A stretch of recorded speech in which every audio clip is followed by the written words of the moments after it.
स्वागत है। इस समय हम लाल किले पे और लाल किले पे आप देख रहे हैं कि ये तिरंगा हाथ में है और गलवान घाटी में शहीद हुए भारत सैनिकों को भावपूर्ण श्रद्धांजलि देने के लिए यहाँ कुछ लोग आए हैं और वो किस तरीके से भावभीनी श्रद्धांजलि दे रहे हैं अभी आपके बीच में कोई वार्ता रखते हैं। आज पूरे देश के अंदर कांग्रेस पार्टी ने गलवान घाटी के अंदर जो निहत्थे शहीद हमारे सैनिक हुए उनको श्रद्धांजलि देने के लिए पूरे देश के अंदर हर जगह जहां हमारे चाहे महात्मा गांधी हों, चाहे पंडित नेहरू जी हों, जहां पर भी इनकी मूर्तियां स्थापित हैं या वो स्थल हों जहां शहीदों ने कुर्बानियां दी, आज हम लाल किले के ऊपर आन करके उन सभी को श्रद्धांजलि देते हैं। और हम नरेंद्र मोदी जी से ये पूछना चाहते हैं, जानना चाहते हैं कि आखिर क्या कारण रहा जो हमारे शहीद सैनिक, निहत्थे शहीद सैनिक कुर्बान हुए।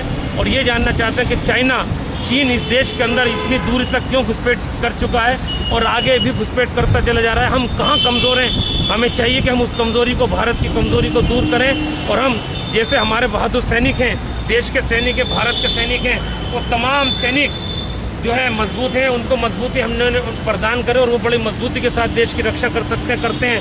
लेकिन आज अफसोस हो रहा है कि चाइना हमारे देश के अंदर इतनी तेज़ी के साथ घुसा चला रहा है। देश का हर नागरिक, देश का हर बच्चा, देश का हर नौजवान देश के साथ में, भारत के साथ है।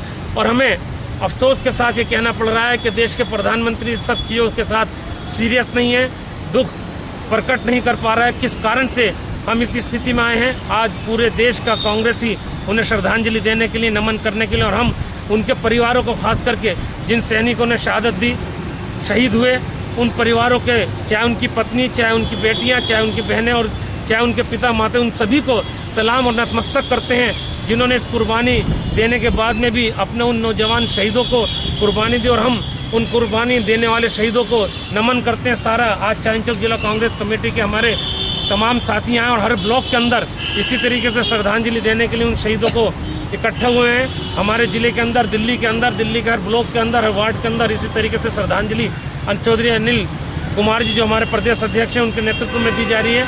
और ये पूरे देश के अंदर ही हर गांव, हर कस्बे के अंदर कांग्रेस पार्टी उन्हें नमन करते और श्रद्धांजलि देती है। भारत माता की। क्या नाम है सर आपका? मेरा मोहम्मद उस्मान, अध्यक्ष चांदनी चौक जिला कांग्रेस कमेटी। उस्मान जी कहते हैं कि अकस्मात घटना हुई है, जबकि भारत को ये मालूम था कई महीनों पहले, आज साल की बात करते हैं कि भाई चीना इस तरीके से घुसपैठ कर रहा है, तो ये अकस्मात घटना कैसे हो गई? हमें अफसोस इसी चीज़ का है क्योंकि ये एक देश की वो चीज़ है जिसको हम लोग नहीं कह सकते खुल करके, लेकिन हमारा हक बनता, राइट बनता है प्रधानमंत्री जी से, राजनाथ सिंह जी जो रक्षा मंत्री हैं, कि हमें बताएं ये हादसा इतना बड़ा कैसे होगा। और वो हमारे जवान, शहीद जवान, निहत्थे, ऐसे हालात में निहत्थे जवानों के ऊपर जो आक्रमण हुआ, किस कारण हुआ, जबकि ये इस तरीके से हो नहीं सकता। और हमारे जवान निहत्थे क्यों थे?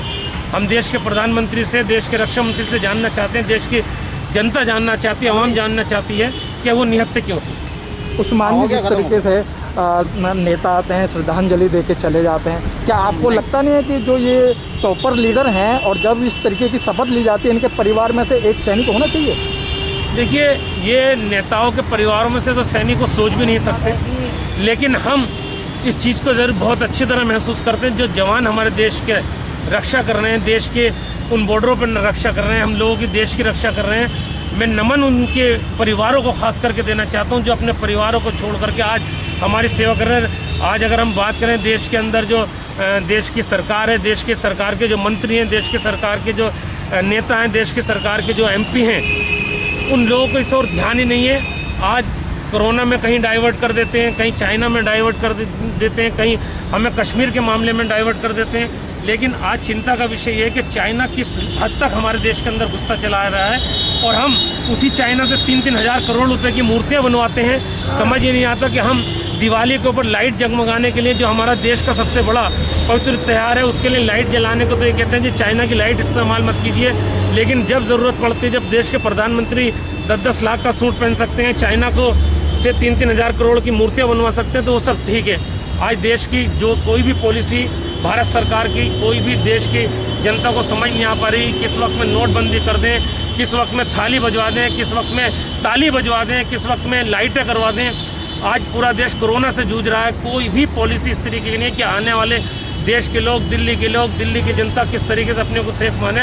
आज बच्चे स्कूलों में नहीं जा पा रहे हैं। ये बहुत एक अहम सवाल है और हम उसकी किसी भी तरीके से तैयारियों पर नहीं हैं। उस्मान जी, जो मीडिया है इस समय कह रहा है कि सरकार की गलती नहीं है, सैनिकों की गलती है।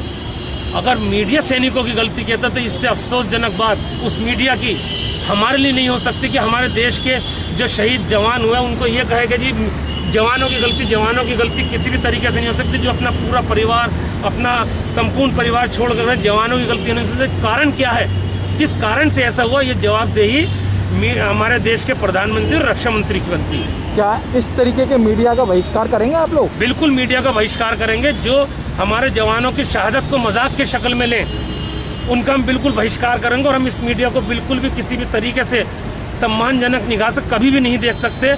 आज तक वो भारतीय जनता पार्टी की सरकार देश के बारे में अच्छे से अच्छा बोलते रहे, हम वो सब सहन कर सकते, लेकिन देश के जो सैनिक शहीद हुए उनके बारे में भी अगर वो गलत बात करेंगे तो हम उनके खिलाफ भी धरना देंगे, प्रदर्शन करेंगे।